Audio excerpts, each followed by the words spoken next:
Hello everyone, and welcome back to the video by me, the Witcher George. Today I'm going to be talking about something that, to be honest, I got thinking about because I thought about the fact that within the Witcher's lore, humans are kind of portrayed as the, let's say the dumb race, or the race that's, they're the dominant one, but they're the least sophisticated, or they're whatever it is, and I thought, well, humans can do magic, and then I started thinking, well, how did humans manage to do magic? They're so sort of looked down on, but they managed to master something that we don't really see the other races using that much other than the elves.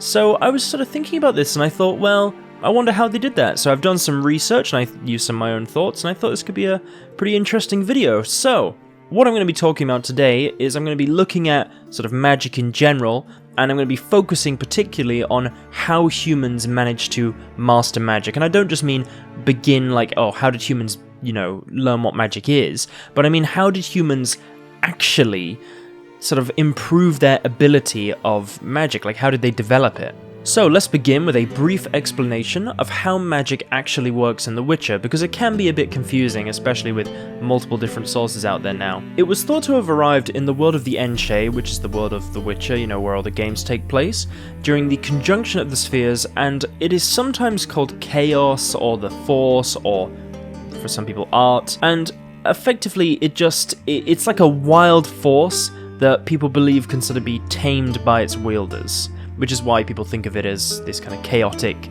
natural thing.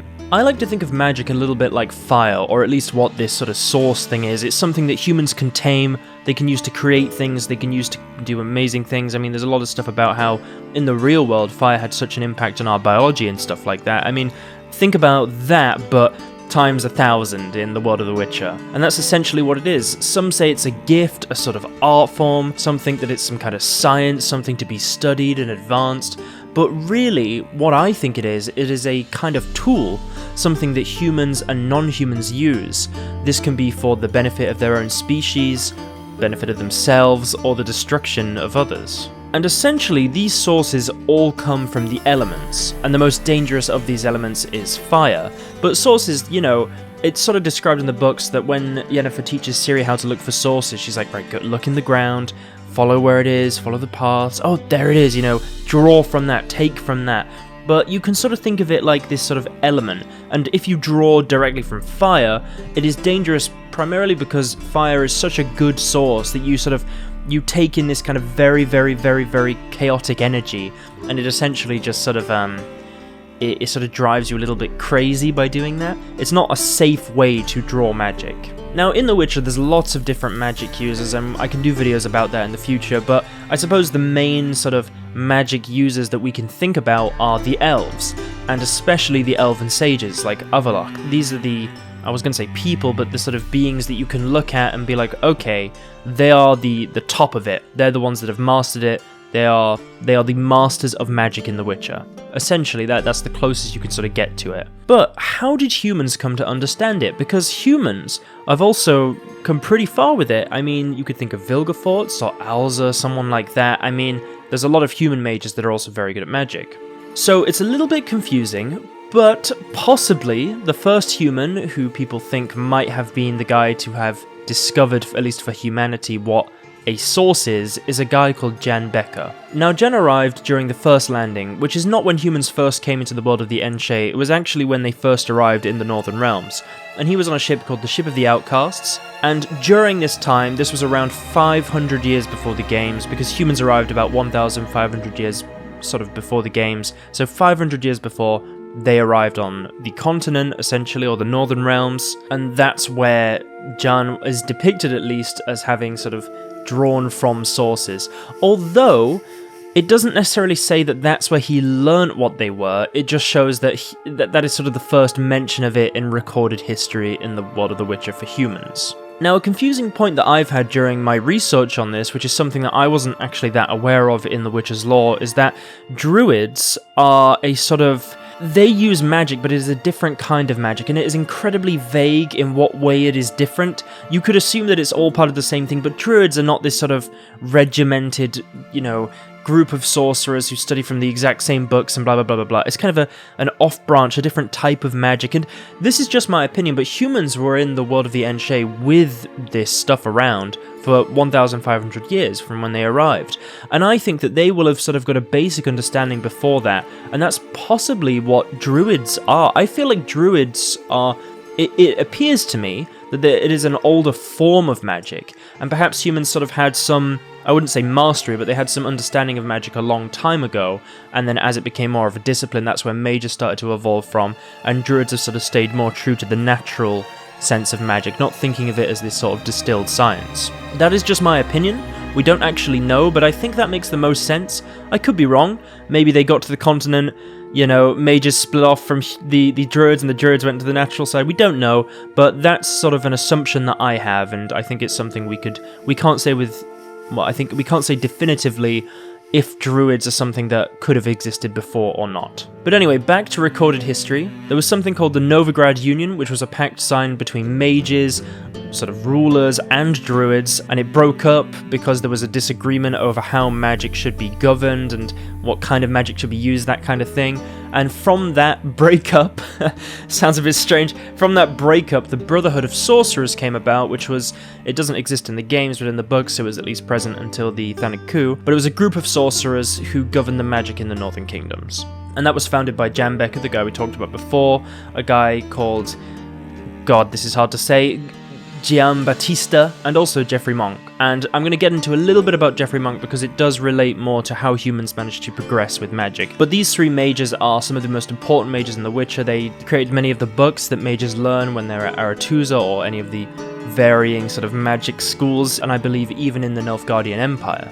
Geoffrey Monk is interesting because he took gifted humans to Lochmuin to be taught by elven sages how to use magic, and I thought this is particularly interesting because it's a good way to talk about how people actually are able to use magic, because not everyone can. I mean, well, I say that, it's yet again, with The Witcher, a lot of this stuff is quite complicated, and it's not a sort of degree of you can or you can't. It seems to me, and I could be incorrect because there is the surprise child, destiny, all this other stuff, and it's a bit like, it's unsure, but people who are able to do magic are known as sources, so someone that has a kind of connection to the chaos or the force or whatever you want to call it, and these people are found by mages and then they're taken or traded or whatever the situation is, and then they're trained to become mages because they're relatively rare and very important for them to sort of get and train to have more mages. But it does seem to me at least that there does appear to be a sort of confusion in regard to signs, because witches can use signs, right? And it appears that every single witcher can use a sign, but a lot of the methods for someone becoming a witcher are the law of surprise or some other varying method, and it would seem that not every single child found in that way would just be able to use magic, which is what signs are.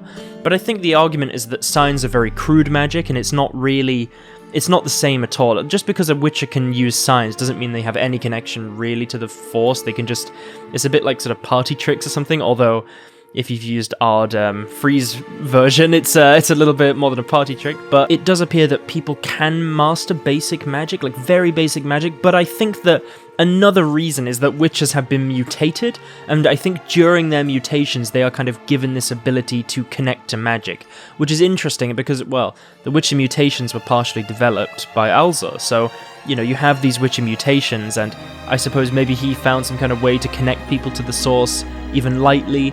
As I said, very complicated, really hard to know exactly what it is, but let's just say there are some people who are born as sources, they can really connect to magic, and those are the people that become mages. So these people are very special and quite unique, and it is something that you just have to be born with.